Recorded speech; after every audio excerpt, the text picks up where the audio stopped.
Annyeonghaseyo! O, mamimili ko ngayon. Pasensya na, nakapambahay ako. Mamimili po ako ng ingredients dahil may kulang lang akong 1 or 2 ingredients. I'm going to cook Korean street foods. So let's go here to my favorite Korean store here in Santa Rosa dahil ito ang pinakamalapit sa amin and very complete. O, di ba? You complete me. Let's go! So today, I'm here at the Korean store dito sa Santa Rosa because bibili po ako ng kimchi. Naubusan na pala ako. O tingnan mo naman to, oh. Make a choice first, then open the door. O di ba? I'm going to make the best choice and bibili ako ng kimchi. This is one of the most delicious kimchis na natikman ko.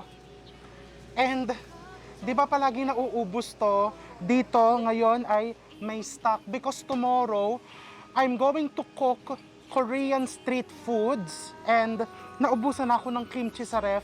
Gagawa tuloy.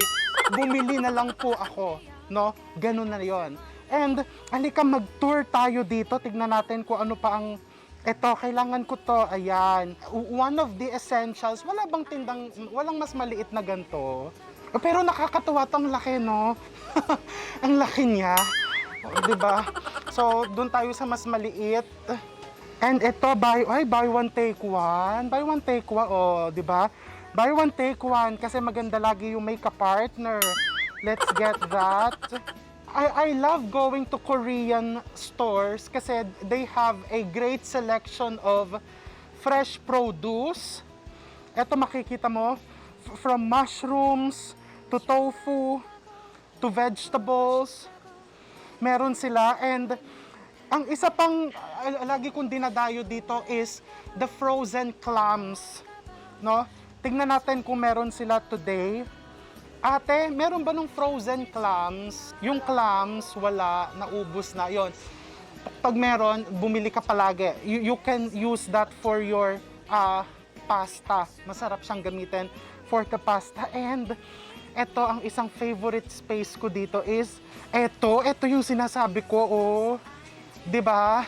Mahilig po ako magpabudol sa mga ganito and may mga ganyan ako. This is yung parang bowl na ano nga tawag dito? Tokbegi po.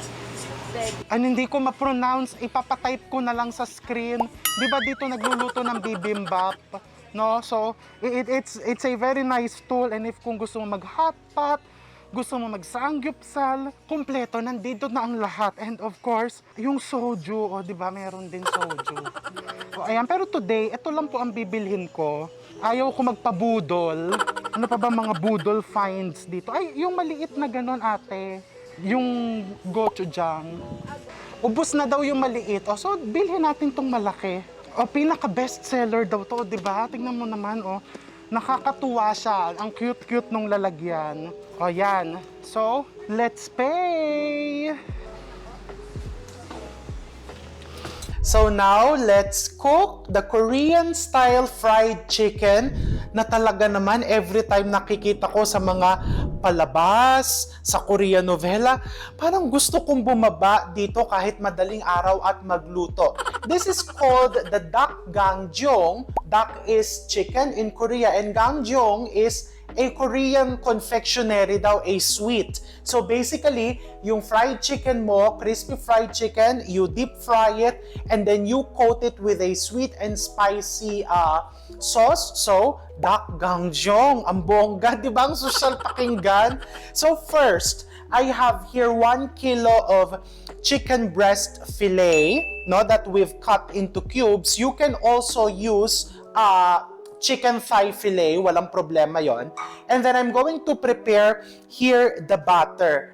So for the batter, I have here all-purpose flour, 1 cup of all-purpose flour. And then of course, ito ang secret ingredient ng batter. It's 1 1/2 cups of plain rice flour. I'm using Peo Traco rice flour. Magbibigay talaga siya ng nice crunch. And then you put baking powder, and this is chicken powder. You just mix. And then of course, as I mix this, I've already preheated my oil. So you mix this and then I'm going to put here water. The mixture will become thick, almost like a pancake. Okay, yan, no? And then here, I have my chicken. I'm going to season my chicken with salt and pepper. Kung gusto mo naman tofu gamitin mo, walang problema, pwedeng tofu. Pero ito lang talaga, traditionally, chicken talaga ginagamit nila. And some garlic powder. You put garlic powder. And then you just mix it. And then the next step, ilalagay mo yung chicken dito sa iyong batter. Lagay mo na lahat. And then you're going to mix it. The term that they use, you need the chicken. O, diba? Talagang I need the chicken. Kailangan ko to sa buhay ko dahil this is one of my comfort dishes.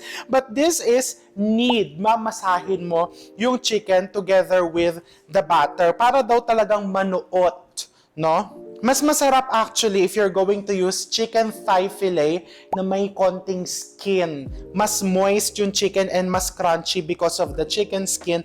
But I'm using chicken breast kasi dito sa bahay, mas type naman namin yung lean chicken meat.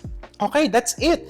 And then kung hindi pa ready yung mantika mo, ang gagawin mo is iwan mo lang siya dito. Pero let's check if the oil is ready. Naku, ayaw bumagsak.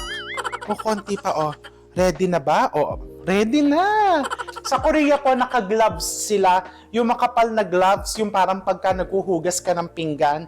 Eh since yung ganun ko po pala ay butas na, so ngayon, I'm using bare hands and maghuhugas na lang ako ng kamay after. So this is how you properly fry. Yan, so you put it one by one. Hindi mo pwedeng biglain.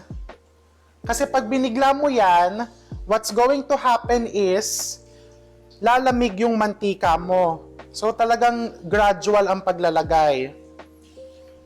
And nanonood po ako sa kalsada niyan because this is a street food. Kada lagay mo, hinahalo mo ng hinahalo yung chicken and butter.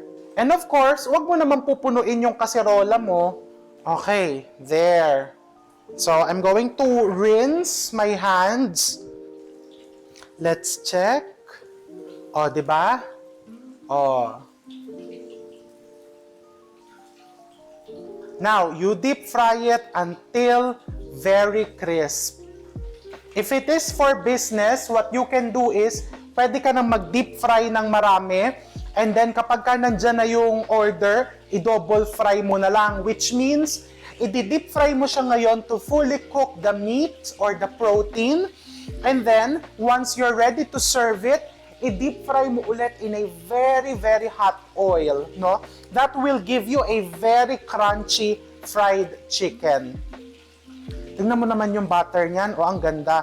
Perfect. Diba? The secret is really with the rice flour. Yan yung magpapalutong, magbibigay ng very light, no, feathery butter. So how do you know kung malapit na siyang maluto? First, tingnan mo yung kulay. Makikita mo, no, malapit nang mag-golden. Second, when you're listening, no, maganda talaga yung hindi ka lang nakatingin, hindi ka lang nandyan. Yung talagang nakikinig ka din mabuti, pinapakiramdaman mo. Once you're listening, pag nakikinig ka sa piniprito mo, pag nagiging peaceful na, o napakahalaga talaga ng peace, di ba? Pag nagiging peaceful na, or dahan-dahan na yung tunog ng mantika, ilalapit ako ha, sana wag ako matalsikan. Di ba you can hear it?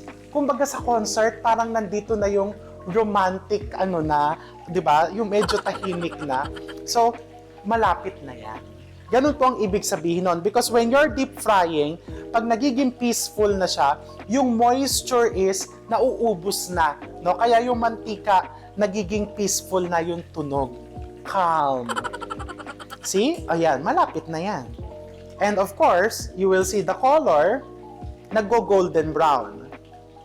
Very important yon ha. You observe And then you listen. And of course, pag malamig na, you taste. Kailangan sampulan mo din yan. Okay.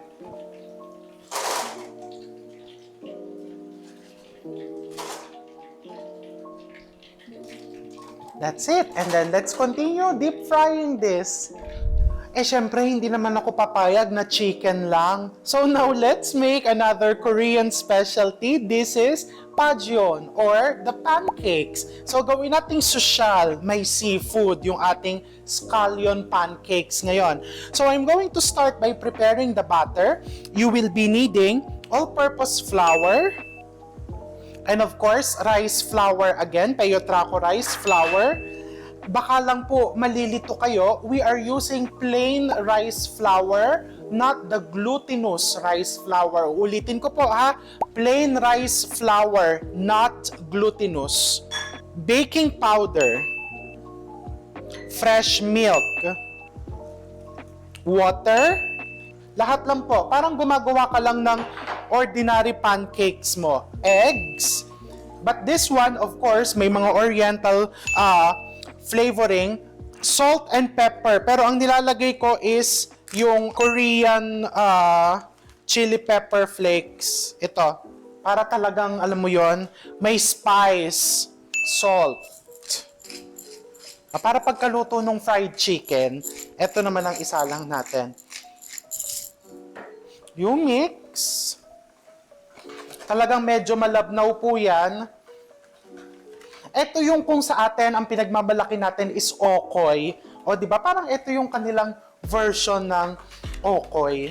And then ito, pwedeng ilagay mo yung spring onions mo habang piniprito mo na, or pwede mo na din ilagay ngayon. Ako, what I do, naglalagay na ako ngayon para na-i-infuse. Talagang kumakapit.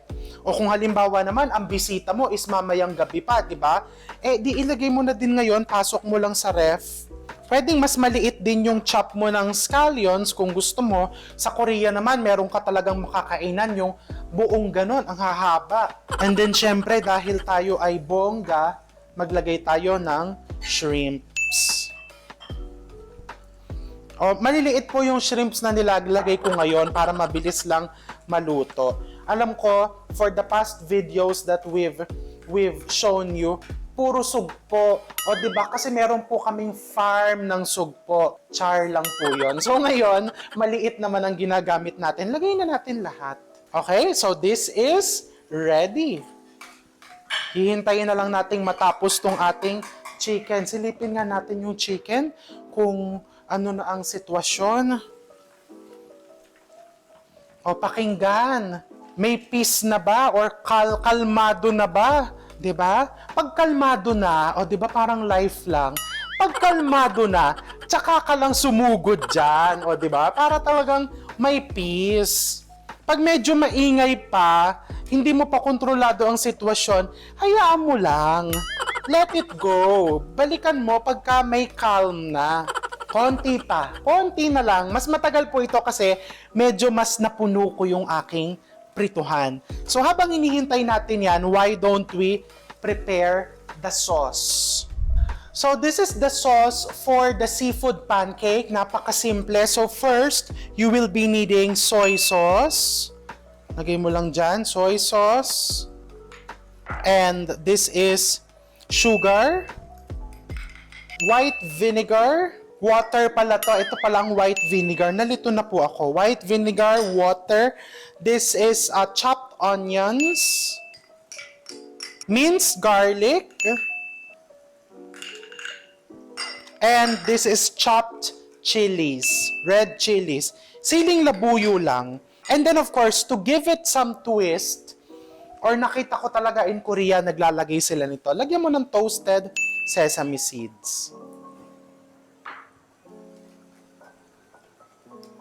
Oh, yan. So this is the sauce for your scallion pancakes. Of course, tikman mo. Sarap. Siyempre, mas sumarap kasi gold yung kutsara ko. Balikan natin ang ating chicken. Eh kung gusto mo naman talagang tikman, o gusto ko na din tikman yung chicken, masarap ba yan na dito mo isasawsaw, di ba? Sarap din. O, yung double frying, like what I've been telling you kanina, ayan o, balik mo lang dyan. Ganun lang kasimple. And then, pagka nag-brown ulit to, ready na yan. Ganun lang, double fried chicken. Mas magiging malutong. Okay, now, so let's cook our scallion pancakes or the pagion. Ang tawag sa kanya pagka may seafood is hymopagion. O, diba? Ni-research ko talaga yon. Hindi ko lang po alam kung tama ang aking pronunciation. Okay, so I have here 2 pieces of, para mabilisan na. No? Hindi pa kasi kami nagla-lunch. So I have here 2 non-stick pan na nilagyan ko ng mantika. And then, napakasimple. So, lagay mo lang yung pancake mo.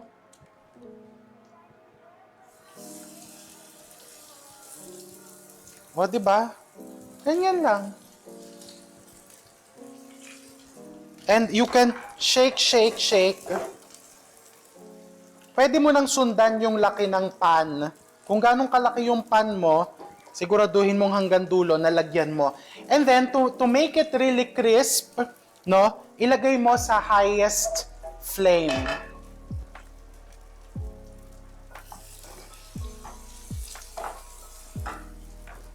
O, pagka hindi pa gumagalaw, hindi pa siya gumagalaw, o, hindi pa. Ito, isa is medyo gumagalaw-galaw na. Pwede mo din silipin yung ilalim. Kailangan siya is yung talagang brown na brown, nandun yung crisp. And then, i-flip mo. Hindi ko pa siya i-flip kasi kung sisilipin natin yung ilalim, pasilip natin sa kanila yung ilalim, hindi pa siya ganun ka-brown. Light brown pa lang siya. O, ay, gumalaw na. Akala ko may mali akong ginawa. O, diba? Talagang mali lang is masyado akong kulang sa pasensya. So, kailangan mapasensya ka. And then, if i-flip natin, ako, I'm going to cross my fingers.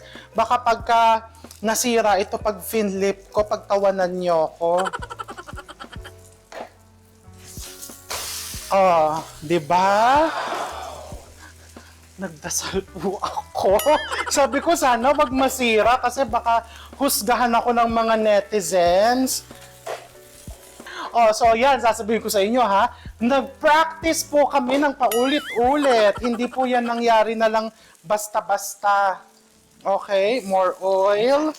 O ito, tignan nga natin kung effective ang practice ko. Di ba? Effective. You want it real crisp and then ikakat mo siya ng parang pizza.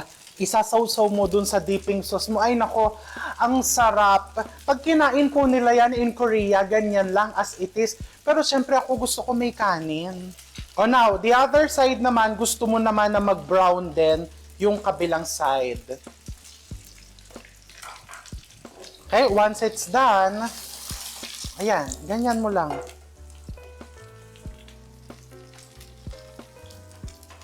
Okay, and then of course, we're going to fry more. So I'm going to continue frying this. And then next, iset up na natin. Tapusin na natin to. Lagyan na natin ng glaze yung ating Korean style fried chicken. Okay, so now we are ready to prepare the Korean style fried chicken. So ito yung fried chicken natin. Paano ba ginagawa yung sauce niyan? So I have here the Korean hot pepper flakes. Paste pala, flakes tuloy. Kuha ka lang ng konti. O, yan. Lagay mo sa iyong wok. And then, lagyan mo ng konting honey. Kung ayaw mong masyadong matamis, edi kalahating honey lang ilagay mo. O, diba? And then, ayan o, pagka nakita mong nagkumukulo-kulo na ng konti yan, dumakot ka ng chicken mo. Ay nako, pag naririnig ko tong tunog na to, yung parang nandun ako sa ano bang lugar yun? Sa Myeongdong. Sa Myeongdong Night Market. Yung parang nag-shopping ka, di ba? Napagod ka, bibili ka ng Korean style fried chicken. O yan. Ngayon, kung gusto mo mas matamis-tamis, edi dagdagan mo pa ng honey. Konti pang honey. If you feel like masyadong madami kang nailagay na sauce, edi maglagay ka pa ng chicken. Okay, and then, ayan, medyo basagin mo yung mga nagdikit-dikit. Kailangan mo talaga siyang initing ganito para kumapit yung flavors and mag-caramelize yung mixture ng chili and honey mo. To finish it, I have here toasted sesame seeds. And actually, pwede mo din lagyan niya ng konting toasted garlic. O, di ba? Hindi na ba, yung original, walang toasted garlic, but I like to put, kasi nga, di ba, may farm, char. Oh, yan, that's it. Oh, di ba? You have your Korean-style fried chicken. And syempre, kailangan may rice. Paano mo nga naman kakainin yan? So, gumawa lang tayo ng easy kimchi fried rice. So, I have here some kimchi. Ngayon mo lang dyan. Nako, yung kimchi ko, hindi pa pala natagtad. Ano ba yan? Ito na lang dito. Balik. Oil. Nakalimutan ko pala ito. Para mas masarap, lagyan mo ng konting sesame oil. Ayan. So, kimchi lang and eggs. And then rice. Hindi naman talaga kailangan i-partner to dito. Actually nga, street food nga po ito, pati yan. Kakainin mo lang ng ganyan. Pero syempre, di ba, nasa Pilipinas po tayo. Nung nasa Seoul ako, palagi ako naghahanap ng kanin. Pag bibili ko ng ganito, wala. Dahil di ba nga nasa kalsada ka, since nandito ako at dito ako masaya. So, di gagawa ko ng kimchi fried rice. And then rice. Wala na pong sukat to, ha. Tansya-tansya na lang po itong kimchi fried rice na to. Tinansya-tansyang fried rice. Tapos, lagyan ng konting oil. Diba, hindi na ako mapakali sa dami ng sabay-sabay ang sinasalang ko. Ilak mo nga yung pinto. Baka mamaya nagpa-follow up na ng lunch yung mga tao.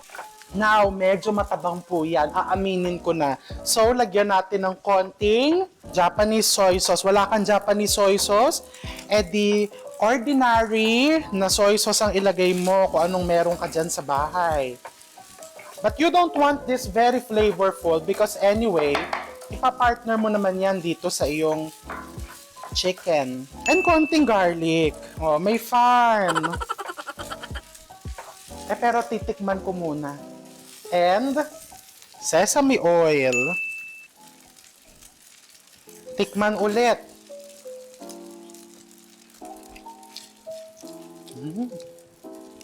Parang ayaw ko na umalis dito. Parang gusto kong, alam mo, tasting part na agad.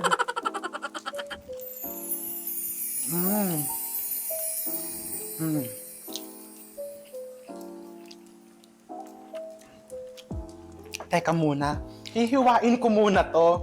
Mag-tasting part na tayo. Kung gusto niyong pabonggahin, meron ako dito yung ganito, hindi ko po matanggal. Ayan.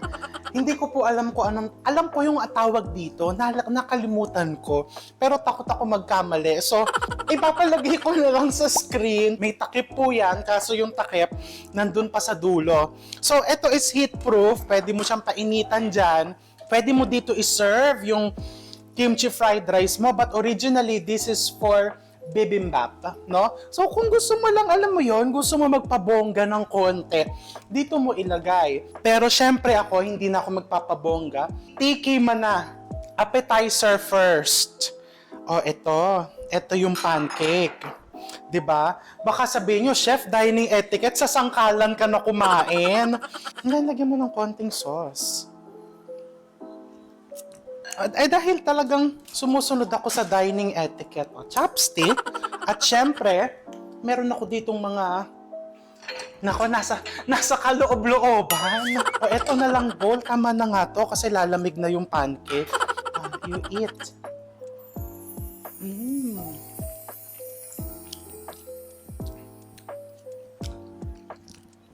Actually, parang nilulubog-lubog nila yan. Ba, diba, parang yun, nasa fishballan ka lang na nilulubog mo yung, totoo naman, diba? Diyos ko, magpakatotoo na tayo, masarap talaga. Nilulubog-lubog yan sa sauce.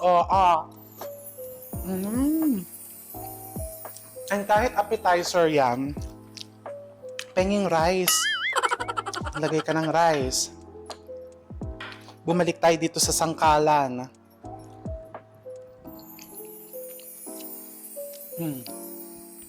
Ang sarap. O, diba? Parang pizza. Pwede mo ding kamayin. Make lubog-lubog into the sauce. Try it.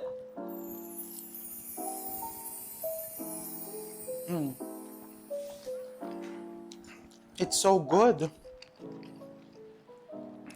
And the rice. O, dahil hindi ko na chop-chop yung kimchi. O, ngayon, tignan mo naman, diba? Dito na lang tayo kumuha sa kabila. Perfect. Gawin nating mas perfect. You hear that crunch? And it's so perfect with rice. Alam mo yung gusto ko dito? Kahit winter ka pumunta ng Korea, yung kahit malamig na siyang nakalagay dun sa kalsada, malutong pa din. And actually, di ba, malamig ngayon and hindi na siya ganun kainit, masarap pa din siyang kainin. Oh my God. Dito na ako sa kawali mismo kumain. Forgive me. Husgahan nyo na ako kung gusto nyo akong husgahan, but it's really so good. And balik ako dito sa sangkalan. So what are you waiting for? Me, I'm waiting to end the video so I can eat more. So ano pang gagawin nyo? Takbo na sa Korean store. Or basically, itong ibang ingredients naman, I'm sure, meron na kayo. At hihiwain ko pa tong kimchi to. So, take care. Happy cooking, happy eating, and I'll see you real soon. Bye! Paano ba sabihin ng bye in Korea? O basta bye na. See you soon!